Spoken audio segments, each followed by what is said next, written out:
Hello friends, I am Dr. Niaz Ahmed and you are watching Gen Next Edu Learners. So today we are going to start a new topic in educational management. So let's start with the topic. So before starting the topic, I am showing you a video. You have to just carefully observe this video. This is the story of monkey and banana or the monkey system video.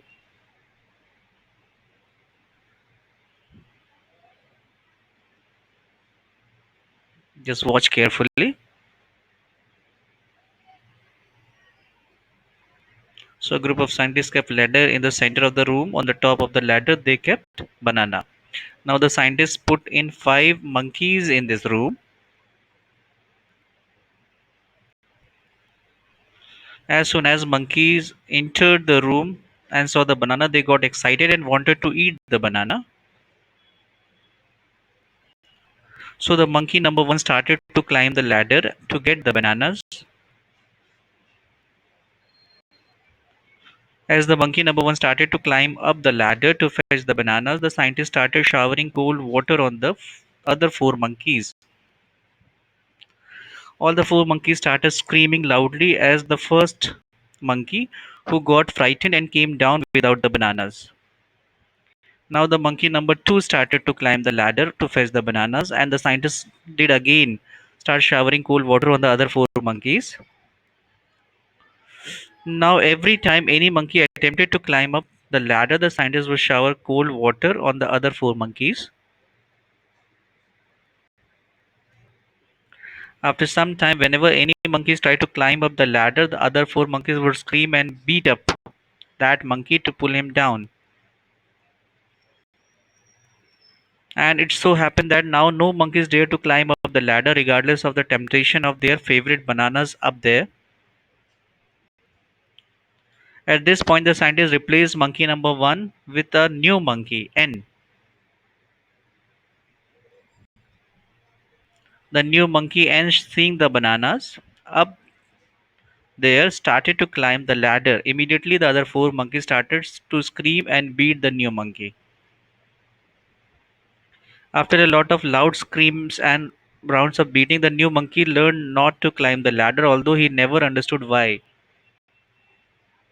Now, the monkey number two was replaced with another monkey N.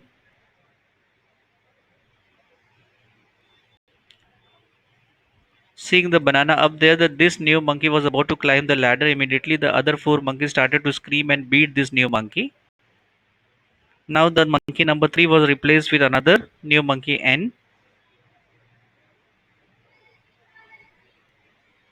Seeing the bananas up there, this new monkey was about to climb the ladder. Immediately the other four monkeys started to scream and beat this new monkey. The monkey number 4 and 5 were replaced one by one with new monkey N. The room was full of new monkeys N. Whenever any new monkey tried to climb the ladder, the other four monkeys started to scream and beat the new monkey. All the five monkeys in the room are now new, and even though they were not showering cool water, the monkey would scream and beat up the monkeys. None of the monkeys were aware or knew why they were screaming or beating. Any monkey tried to climb up the ladder. Perhaps they were all following the monkey system, maintaining the status quo, not ready to change or challenge their beliefs. Do you have such monkey system in your organization or in your personal life? Okay. So this is a story of a monkey system. So we will discuss this story in detail. And today our topic is organization culture. So this has become the culture of the organization. So this is organization culture. Even the new members join the organization, they follow the same culture like the monkey system you have shown. Okay.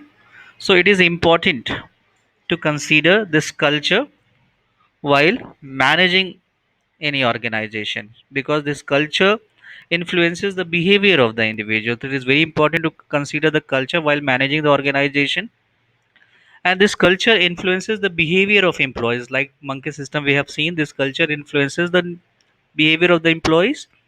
Even the new employees entered into the organization, his behavior is also influenced by this culture toward the colleagues, toward the supervisors, and toward the subordinates. So this organization culture is assumed characteristics of an entire organization. So this organizational culture is the characteristics of any organization. So it is relatively static. You can see in the monkey system. So it is a relatively static formation. So it is rooted in values, beliefs, and assumptions to be accepted by the members of organization. So you can see here all the members who are there in the organization. It is rooted in their values, their beliefs, and assumptions, and then they accept these values, beliefs, and assumptions. Okay. So it represents the distinctive nature of organization as social system.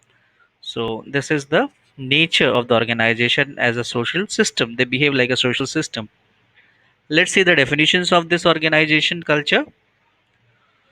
Hofstede state that one can only define culture for a group of people. Organization culture is that which distinguishes the members of one organization from the members of other organization, people of other organization.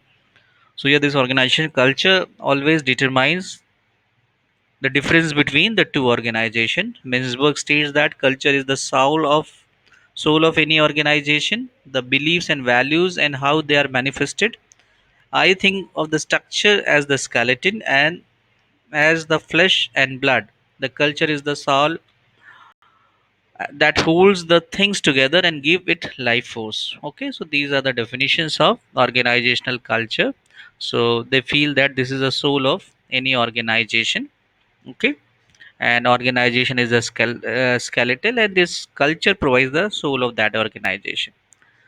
So organization culture, if we say, this controls the way the people in the organization interact with each other and with their stakeholders outside the organization. So this culture always determines the way in which they interact with each other and the stakeholders outside the organization.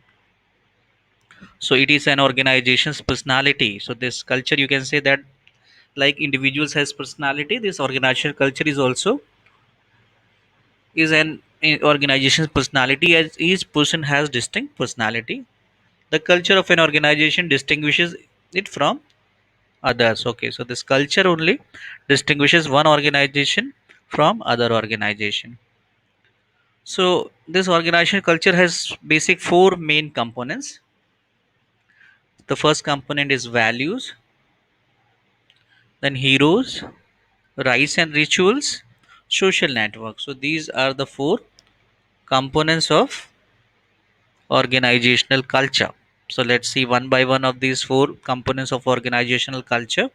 Okay, so let's see these four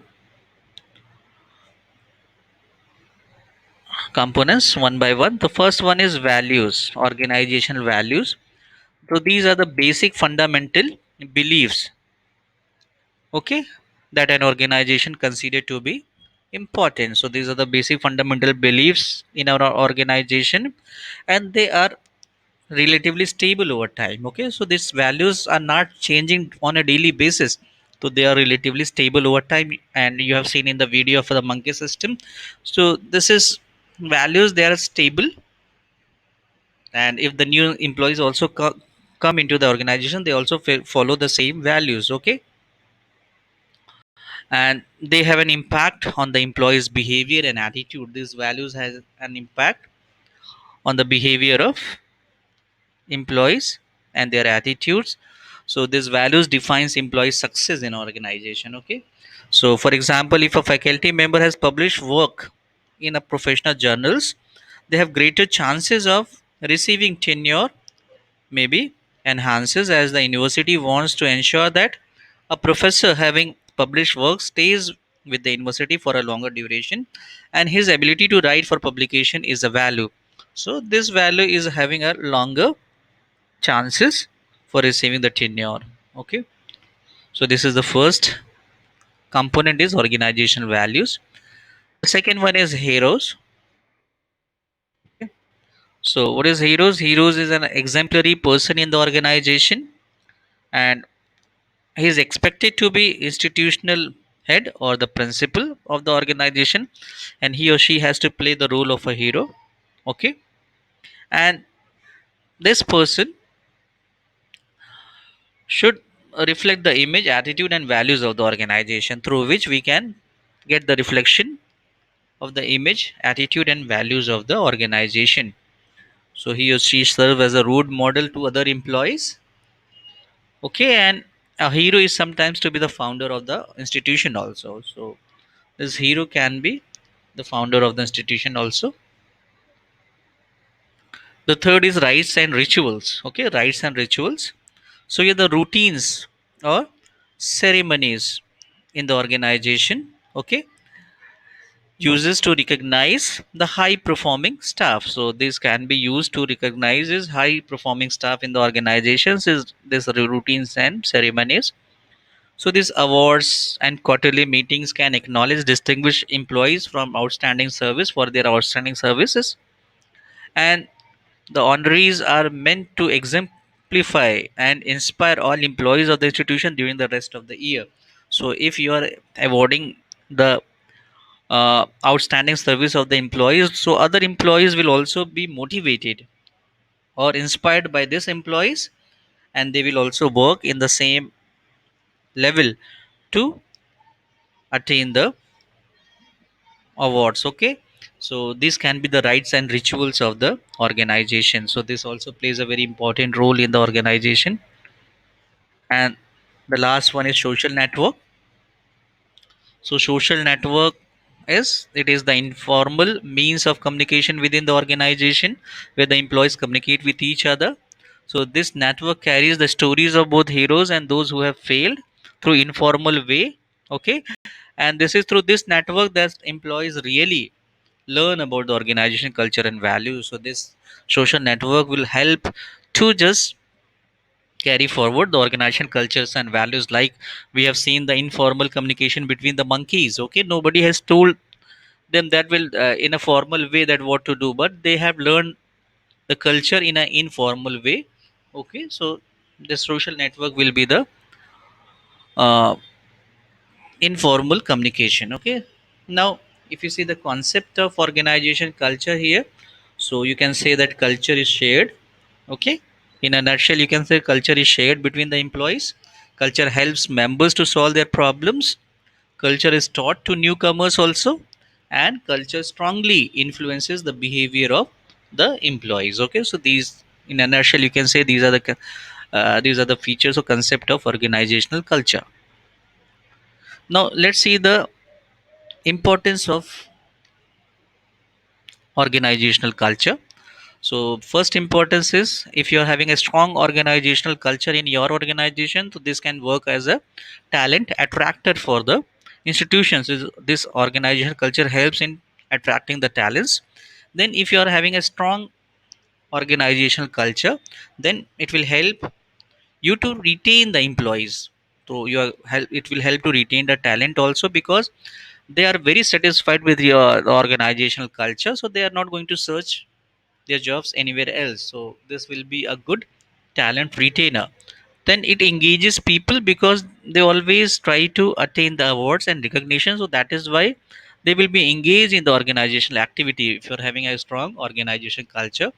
So it creates synergy and momentum. Okay. So this, if you are having a good culture, then it's going to create energy among among the employees, and it will just provide the momentum for good work on the employees. It helps in changing the view of work. So if you're having a strong organizational culture in your organization, then it will changes the view of work of the employees. Okay. So they will feel the sense of belongingness. So creates great synergy among the employees. So this organizational culture creates great synergy among the employees. They will work like a team, and it makes everyone more successful. So because they are, will be working like a team, so here they will make ensure that everyone will be more successful. Okay. So these kind of culture will help the overall institution to grow. So these are the importance of organization culture. Okay. So thanks for watching. Today you have seen the concept of organizational culture. So if you just like like the video, then please like the video and subscribe the channel. Click the bell icon for notification. Thank you very much.